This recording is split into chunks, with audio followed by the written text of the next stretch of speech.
Hi folks, how you doing? I'm Ross Minton, this is Growing Your Own Life. As always, give me a like and subscribe, because today we're going to talk about compost. Yes, this is a bit of a fortnightly routine for me now. We save up all of our kitchen scraps and we put them in a big 5 litre, it's an old fermenting bucket that we keep by the back door outside with a lid on to stop any vermin getting in, and we throw in all of our kitchen scraps, absolutely everything. Onions, banana peelings, you name it, it goes in there.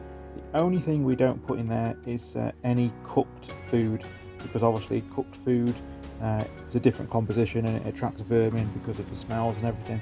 But you will find that with chopped up fruits and vegetables and tea leaves and all those kinds of things, they shouldn't really attract vermin. And at the end of the day, the way I compost it, I'm going to bury it anyway. What I basically do is I rejuvenate all of my raised beds.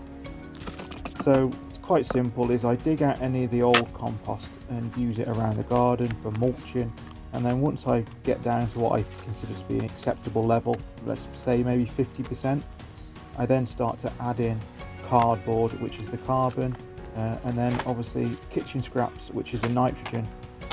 Obviously after being in a bucket for 10 days they can be a bit stinky, but it's all good. You probably can't see from there, but there's an absolute ton of satsumas because we had a load of satsumas in the food waste box, and I tried eating them, but every one I peeled open was not very pleasant, so they went straight in the compost bin. Anyway, I like to give everything a bit of a chop because certain things will grow.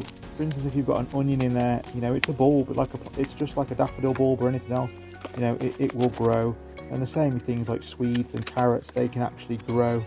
But if you give them a bit of a smash up, and if you cover them with a good thick layer of cardboard, all that happens is the worms come up from the soil below, and your raised bed basically turns into a giant compost heap, which you can grow on top.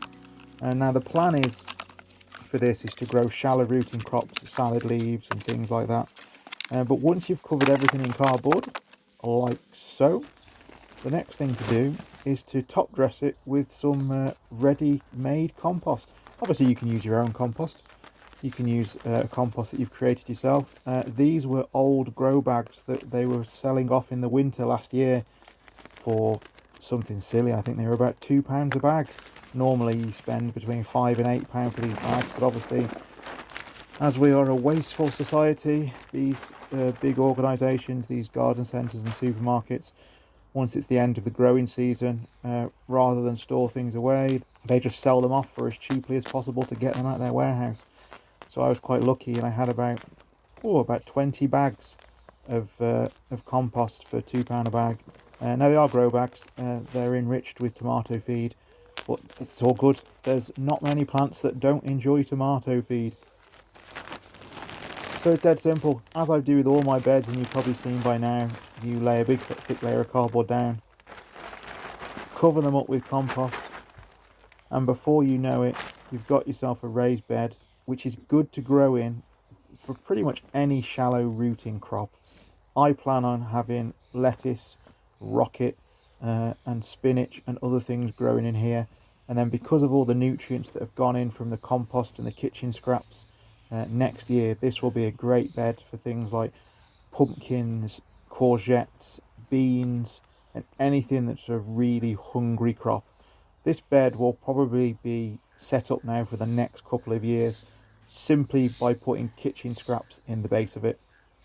Basically, it's free fertilizer, it's free plant food, and it's something I do probably every couple of years, is just rejuvenate the beds with kitchen scraps.